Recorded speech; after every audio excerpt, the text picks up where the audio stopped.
అందరికీ నమస్కారం. నేను మీ కిరా కార్పేని. రీసెంట్గా జగన్మోహన్ రెడ్డి ఒక ప్రెస్ మీట్ పెట్టాడు. ప్రెస్ అంటే అన్ని ఛానల్స్ ఉండవు. సాక్షి పత్రిక, సాక్షి మీడియా, సాక్షి మైక్ మాత్రమే అక్కడ ఉంటుంది. ముందుగానే పేపర్ మీద రాయిపించుకుంటాడు, దాన్ని కింద పెట్టుకొని కింద పైన చూసుకుంటూ చదువుతూ ఉంటాడు. అది రికార్డెడ్, కాకపోతే లైవ్ అని రాసుకుంటాడు. కాబట్టి ఆయన ఏం మాట్లాడినాడు అనేది ఒకసారి చూడండి. పీపుల్ ఫ్రెండ్లీ పోలీసింగ్తో తలెత్తుకొని పోలీసులు పనిచేసే పరిస్థితులు గతంలో ఉండేవి. ఇక్కడ జగన్మోహన్ రెడ్డి అంటున్నాడు ఫ్రెండ్లీ పోలీస్ అనే పద్ధతి గతంలో వైఎస్ఆర్సీపీ హయాంలో ఉండేది అంటున్నాడు. మరి ఫ్రెండ్లీ పోలీస్ అంటే శ్రీకాళహస్తిలో ఒక మహిళా పోలీసు ఉద్యోగి జనసేన కూటమి సంబంధించినటువంటి కార్యకర్తల నాయకుల్ని ఎలా దుర్భాషలాడింది, పబ్లిక్లు అందరూ చూస్తున్నాం ఎలా కొట్టిందో అందరూ చూశారు. అది ఫ్రెండ్లీ పోలీసా?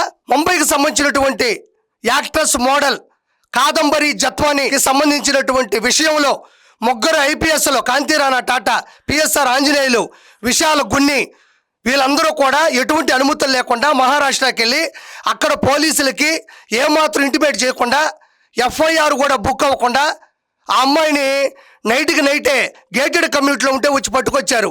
ఇప్పుడు ఆ ముగ్గురు కూడా సస్పెండ్ అయ్యారు. మరి వాళ్ళు చేసింది ఫ్రెండ్లీ పోలీసా? అమరావతి మహిళా రైతుల మీద ఎలాంటి దుర్భాషలు ఆడారు, ఎలా కొట్టారు, ఎలా తిట్టారు, బూటు కాళ్ళతో కడుపులో దండిచ్చారు. ఇది ఫ్రెండ్లీ పోలీసా? ఇప్పటికీ యూట్యూబ్లో చూస్తే ఇవన్నీ కూడా బయటపడతాయి. ఏదో మైకు పెట్టుకొని మాట్లాడితే జనాలు నమ్మరు. జగన్మోహన్ రెడ్డి గత మీ ప్రభుత్వం చేసినటువంటి పాపాలన్నీ కూడా సోషల్ మీడియాలో చక్కర్లు కొడుతున్నాయి. మళ్ళీ చెప్తా ఉండ ఫ్రెండ్లీ పోలీస్ అని. ఏం మాత్రం అది కరెక్ట్ పద్ధతి కాదు. తర్వాత ఏమో ఒకసారి చూద్దాం. సినిమా డైలాగుల్ని పోస్టర్లుగా పెట్టినందుకు ఇద్దరిని రిమాండ్కు పంపారు. సినిమా డైలాగుల్ని పోస్టర్లుగా పెట్టినందుకు అడుగుతా ఉన్నా, నీకు అంత కష్టంగా ఉంటే సెన్సార్ బోర్డులో దానికి ఎందుకు పర్మిషన్ ఇవ్వాలా? డైలాగులు తీసేయండి. ఇంకా బాలకృష్ణ సినిమాలు, ఆ పవన్ కళ్యాణ్ సినిమాలు చూస్తే ఇంకా పెద్ద పెద్ద డైలాగులు కనిపిస్తాయి. ఇక్కడ జగన్మోహన్ రెడ్డి చెప్పేది మీరు విన్నారు. సినిమాలో ఉండే డైలాగులు చెప్తే తప్పే ఉంది, అందులో వీళ్ళు చెప్పిన డైలాగులు తప్పు అయితే సినిమాలోనే సెన్సార్ చేయొచ్చు కదా అంటున్నాడు. సినిమాకి సెన్సార్ ఉందో నాకు తెలియదు, కానీ 2024 ఎలక్షన్స్లో మాత్రం నీ పార్టీ మీద మాత్రం మంచి సెన్సార్ జరిగింది. జనాలు ఏ విధంగా ఓట్లతో నీ పార్టీని రద్దు చేసి సెన్సార్ చేశారో ప్రత్యేకంగా చెప్పక్కర్లేదు. ఇప్పుడు సినిమాలో ఉండే డైలాగుల్ని చెప్తే తప్పే ఉంది అంటున్నావు. అంటే రప్ప అనే డైలాగు సినిమాలో ఉంది కదా అంటున్నావు. మరి జగన్ 2.0 అనేది ఏదైనా సినిమాలో ఉందా? రాజారెడ్డి రాజ్యాంగం మొదలవబోతుందన్నావు, ఇది ఏదైనా సినిమాలో ఉందా? రప్ప సినిమాలో ఉంది, వాడొచ్చు కదా అంటున్నావు. మరి పవన్ కళ్యాణ్ గారి సినిమాలు, బాలకృష్ణ గారి సినిమాలు, వాటిల్లో డైలాగులు ఉన్నాయి కదా అంటున్నావు. మరి రప్ప మాత్రం ఎందుకు చెప్పాలి? మరి పవన్ కళ్యాణ్ గారి సినిమాలో ఒక మంచి సందేశాత్మకమైనటువంటి డైలాగ్ ఉంటుంది, ఎక్కడ నెగ్గాలో కాదు ఎక్కడ తగ్గాలో తెలిసినోడు గొప్పోడు అని. చాలా మంచి డైలాగ్ ఇది. మరి ఆ డైలాగ్ని మీ వాళ్ళు అట్టపెట్టి మీద పెట్టుకొని ఇన్స్పిరేషన్గా స్మరిస్తూ రోడ్ల మీద ఎందుకు తిరగలేదు? బాలకృష్ణ గారి లెజెండ్ సినిమాలో ఆడవాళ్ళ గొప్పతనం గురించి చెప్పిన డైలాగ్ ఉంటుంది, వినాస్త్రీయ జననం నాస్తి, వినాస్త్రీయ గమనం నాస్తి, వినాస్త్రీయ జీవం నాస్తి, వినాస్త్రీయ సృష్టి ఏవ నాస్తి.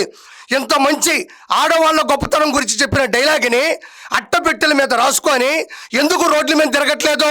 మిర్చి సినిమాలో ప్రభాస్ గారు చెప్పిన మంచి డైలాగ్ ఉంటుంది, వీలైతే ప్రేమిద్దంటో ఏమవుతుంది, మహా అయితే తిరిగి ప్రేమిస్తారు. ఇది మంచి డైలాగ్ కదా. దీన్ని ఎందుకు అట్టపెట్టెల మీద రాసుకొని జనాల మధ్యన తిరగట్లేదు? ఎందుకంటే లెజెండ్ సినిమాలో ఉండే డైలాగులో ఆడవాళ్ళని గౌరవించేది, ఆడవాళ్ళ గొప్పతనం గురించి ఉంటుంది. మనకి ఆడవాళ్ళని గౌరవించడం, ఆడవాళ్ళని ప్రేమించడం తెలియదు కదా. సొంత చెల్లిని కన్న తల్లిని బయటపడేసాం.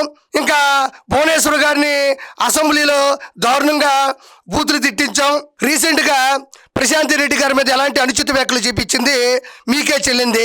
కాబట్టి ఆ డైలాగ్ మీకు నచ్చదు. ఎక్కడ నెగ్గాలో కాదు ఎక్కడ తగ్గాలో గొప్పోడు, మనం ఎక్కడ నెగ్గాలో కాదు ఎక్కడ తగ్గాలో కాదు, ఈ రెండింటికి సంబంధం లేని వ్యక్తి నువ్వు. వీలైతే ప్రేమతో తిరిగి ప్రేమిస్తారు, తిరిగి ప్రేమించే శక్తి నీకు ఎక్కడుందా?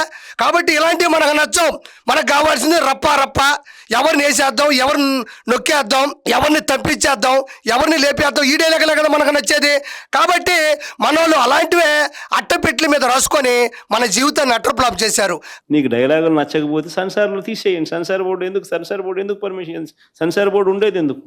ప్రజాస్వామ్యంలో ఉన్నామా లేదా అన్నది. సినిమాలో అంటే రియల్కి చాలా తేడా ఉంది జగన్మోహన్ రెడ్డి. రీల్ అంటే ఆ సినిమా తాలూకు ఒక భ్రమ, ఒక కల్పన, ఒక ఊహ, దాన్ని అలానే చూస్తారు. దాన్ని సినిమా థియేటర్లోకి వెళ్ళి డబ్బులు పెట్టుకొని మరి ఎంజాయ్ చేసి ఎగ్జిట్ అయ్యి బయటకు వస్తారు. దానికి రోడ్ల మీద చేసేటువంటి దుర్భాషలకి, రౌడీయిజానికి, దౌర్భాగ్యానికి సంబంధం ఉండదు. మరి సినిమాల్లో ఎవరో ఒక విలనో హీరోనో టైర్ కింద మనుషులు వేసుకుని పోయాడు కదా అని నువ్వు వేసావా? మరి సినిమాల్లో ఎక్కడన్నా గంజాయి అమ్ముతున్నారని చిన్న షాట్ పెడితే దాన్ని తీసుకొచ్చి రియల్ లైఫ్లో నువ్వు గంజాయి అమ్మిచ్చావా? సినిమాలో ఎక్కడో నాటు సారా అమ్ముతున్నారు అని ఒక సీన్ క్రియేట్ చేస్తే సరదాగా సినిమా సన్నివేశం కోసం దాన్ని చూసి నువ్వేమన్నా నాటు సారా అమ్మిస్తున్నావా? మళ్ళీ అదిగాక ప్రజాస్వామ్యం అంటున్నావు. ఆ ప్రజాస్వామ్యం అనే దానికి నీకు మీనింగ్ ఉందా? ప్రజాస్వామ్యంలో ఆడవాళ్ళ పట్ల ఎలాంటి గౌరవాన్ని ఇవ్వాలి, ఆడవాళ్ళని కుటుంబంలో మహిళలుగా ఎలా చూడాలి అన్నది నీకు తెలుసా? వర్రా రవీందర్ రెడ్డి చేత మహిళల్ని ఎలా దుర్భాషలాడించావో ప్రజాస్వామ్యంలో నువ్వు మళ్ళీ ప్రజాస్వామ్యం గురించి మాట్లాడుతున్నావా? ప్రజాస్వామ్యంలో రౌడీయిజాన్ని, గోండాయిజాన్ని ప్రోత్సహించే నువ్వు ప్రజాస్వామ్యం గురించి మాట్లాడే అర్హత నీకుందా అని మరోసారి తెలియజేస్తున్నా నీకు. ఇలాగొచ్చే నష్టపోయింది. అదే సినిమా డైలాగులు రాసుకున్నాడు, పాట పాడితే పాడినాడు, డైలాగులు కొడితే కొట్టినాడు. ఇలాగొచ్చే నష్టమైంది. ఇది చూస్తుంటే నాకేమనిపిస్తుందంటే, సీమరాజా గారు మీ అంతర్జాతీయ ప్రధాన కార్యదర్శి అప్పట్లో కొన్ని తీవ్రమైన వ్యాఖ్యలు చేశారు మీ బాబాయ్ గురించి. మా కోడిని మేము కోసుకునేవా? మా కోడిని మేము కోసుకోవడానికి మీ పర్మిషన్ ఏంది అంటే ఇదే చెప్తున్నారు. వాళ్ళ డైలాగులు వాళ్ళు కొట్టుకున్నారు, వాళ్ళ పాటలు వాళ్ళు పాడుకున్నారు, దాంట్లో మీకు ఇబ్బంది ఏముంది అంటున్నాడు. అప్పట్లో ఆయన చేసిన మాటలు కూడా తీవ్రంగా జనాల్లోకి వెళ్ళాయి. దాంట్లో కూడా అదే ఉంటుంది మీనింగ్. మా కోడిని మేము కోసుకోవడానికి మీ పర్మిషన్ ఏందా? మా కోడి మేము కోసుకుంటాము, మీకు చెప్పాలా ఏంది? అట్టే ఉంది. గుమ్మడికాయలు దొంగంటే భుజాలు తడుముకున్నట్టుగా ప్రతిదీ కూడా వాళ్ళు ఏమన్నా కానీ నిన్నే అన్నట్టుగా నువ్వెందుకు బాధపడతా ఉన్నావు? నేను ఇంతకుముందు చెప్పింది అదే. మంచి మంచి వాక్యాలు, మంచి ఇన్స్పైర్ చేసే వర్డ్స్ రాసుకోకుండా జనాల్ని రెచ్చగొట్టే వర్డ్స్, శాంతి భద్రతలకి ఆటం కలిగించే వర్డ్స్ మనం ఎందుకు రాయాలా? ఏ ఉద్దేశంతో రాస్తున్నాం అది నువ్వు ఆలోచించుకోవాలా? ఎందుకు నీ జీవితం అట్టడుగు స్థాయికి దిగజారిపోయింది అనేది మళ్ళీ ఒకసారి ఆలోచించుకోమని కోరుకుంటున్నా జగన్మోహన్ రెడ్డిని. గట్టిగా కళ్ళు మూసుకుంటే మరో 3 సంవత్సరాలలో చంద్రబాబు నాయుడు ఎగిరిపోతాడు. ఎగిరిపోతాడు. గట్టిగా కళ్ళు మూసుకుంటే చంద్రబాబు నాయుడు గారు కళ్ళు మూసుకుంటే ఎగిరిపోతాడు. ఎగిరిపోవడం గురించి నువ్వే చెప్పాలా? 151లో 5 ఎగిరిపోయింది. ప్రతిపక్ష హోదా ఎగిరిపోయింది. అసెంబ్లీకి వచ్చే దమ్ము ఎగిరిపోయింది. నీ కళ కరిగిపోయింది. నీ పని అయిపోయింది. ఎగిరిపోవడం గురించి నువ్వే చెప్పాలా? ఎగిరిపోతే ఎంత బాగుంటుంది, ఎగిరిపోతే ఎంత బాగుంటుంది. ఈ పాట నీ కోసం రాసిన పాట కాబట్టి ఎగిరిపోవడం గురించి, నీ కళ కరిగిపోవడం గురించి ప్రత్యేకంగా చెప్పక్కర్లేదు జగన్మోహన్ రెడ్డి. చంద్రబాబు గారు రాజకీయ కుట్రలతో ఈ రాష్ట్రంలో ఒక దుష్ట సాంప్రదాయాన్ని తీసుకొచ్చాడు చంద్రబాబు నాయుడు. దాన్ని కొనసాగిస్తా ఉన్నాడు. ఒక కేతిరెడ్డి పెద్దారెడ్డి విషయమే కాదు, ప్రసన్న విషయం ఒకటే కాదు, కాకాని గోవర్ధన్ రెడ్డి, వల్లభనేని వంశీ, చెబిరెడ్డి భాస్కర్ రెడ్డి, పెద్దిరెడ్డి మిథున్ రెడ్డి, నందిగాం సురేష్, పెన్నెల రామకృష్ణారెడ్డి, పోసాని కృష్ణమురళి సహా ఎంతో మంది మీద తప్పుడు కేసులు. వీళ్ళే కాకుండా 70 ఏళ్ల జగన్మోహన్ రెడ్డి ఒక లిస్టు చదివినాడు. పిన్నెల్లి రామకృష్ణారెడ్డి, ప్రసన్న, కేతిరెడ్డి పెద్దారెడ్డి, పోసాని కృష్ణమురళి, వల్లభనేని వంశీ, వీళ్ళందరూ పేర్లు చదువుతున్నాడు. జగన్మోహన్ రెడ్డికి నేను ఒక సవాల్ ఇస్తున్నా. గతంలో వీళ్ళు మాట్లాడినటువంటి మాటలు మానిటర్ మీద ప్లే చేస్తూ ఇందులో తప్పే ఉంది అని చెప్పే దమ్ము ధైర్యం నీకుందా? పిన్నెల్లి రామకృష్ణారెడ్డి ఈవీఎం మిషన్ పగలగొట్టాడు. ఎదురుగా వచ్చినటువంటి ఒక దళిత మహిళ మీద దాడి చేయించాడు. పోసాని కృష్ణమురళి ఇంట్లో ఉండే ఆడవాళ్ళ గురించి, ఆడపడుచుల గురించి ఎంత దుర్భాషలాడాడో జనాలకు తెలియదా?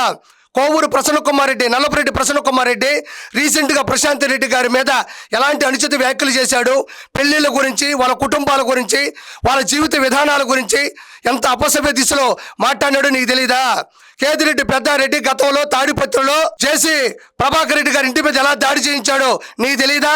వల్లభనేని వంశీ ఎలాంటి కఠినమైనటువంటి మాటలు మాట్లాడినాడు, అసెంబ్లీలో ఎలాంటి మాటలు మాట్లాడినాడో నీకు తెలీదా? అతను నకిలీ ఇళ్ల పట్టాలు ఇచ్చాడన్న సంగతి నీకు తెలియదా?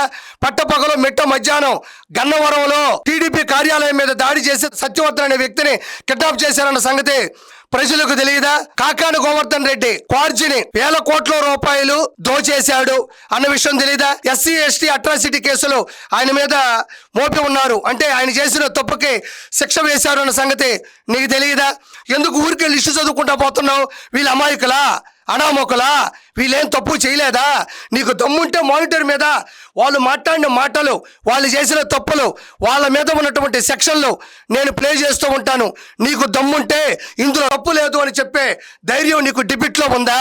వీళ్ళే కాకుండా 70 ఏళ్ల వృద్ధుడైన సీనియర్ జర్నలిస్ట్ కొమ్మినేని శ్రీనివాసరావుతో సహా కృష్ణమోహన్ రెడ్డి, ధనుంజయ రెడ్డి లాంటి తమ జీవితంలో ఏ రోజు కూడా మచ్చలేని రిటైర్డ్ అధికారులు వీళ్ళు. ఇక్కడ జగన్మోహన్ రెడ్డి చెప్పే మాటల్లో సాక్షిలో ఉండే సీనియర్ జర్నలిస్ట్ కొమ్మినేని శ్రీనివాస్ ఒక డిబేట్ లో ఏరే వ్యక్తి మాట్లాడుతూ ఉంటే, నేను కూడా ప్రముఖ పత్రికలో చదివాను, అమరావతి వేసిన రాజధాని అన్న మాటనే సమర్థించలేదా?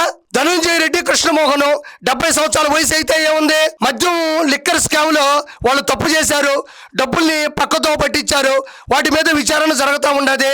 వాళ్ళు ఆల్రెడీ లోపలికి వెళ్ళారు. ఏ వయసు అయితే ఉంది? అది 10 సంవత్సరాలైనా 20 సంవత్సరాలైనా 70 సంవత్సరాలైనా తప్పు తప్పే. వయసును దృష్టిలో పెట్టుకొని ఎవరిని కాపాడేటువంటి పరిస్థితి జడ్జిమెంట్ ఇవ్వదు. అదేవిధంగా పెద్దిరెడ్డి మిథున్ రెడ్డి, ఈయన కూడా చేసిన అరాచకాలు అంతా ఇంత కాదు. లిక్కర్ స్కామ్లో కూడా ప్రధాన ముద్దాయిగా ఉన్నాడు. కాబట్టి జగన్మోహన్ రెడ్డి మాట్లాడే మాటల్లో పదే పదే ఒకటే ఉచ్చరిస్తూ ఉన్నాడు, ఇలా అంటే తప్పే ఉంది, ఇలా అంటే తప్పే ఉంది అని. ఈసారి గుర్తుపెట్టుకో, ఎలా అనే లోపల ఈ చెయ్యిని, ఎలా అనే లోపల ఈ చెయ్యిని 2 చేతులు వెనక్కి తిప్పి సంఖ్యలు వేసి తోసుకుంటూ లోపల తీసుకెళ్తారు. అప్పుడు తెలుస్తుంది నీకు రప్ప రప్ప అని. Good bye.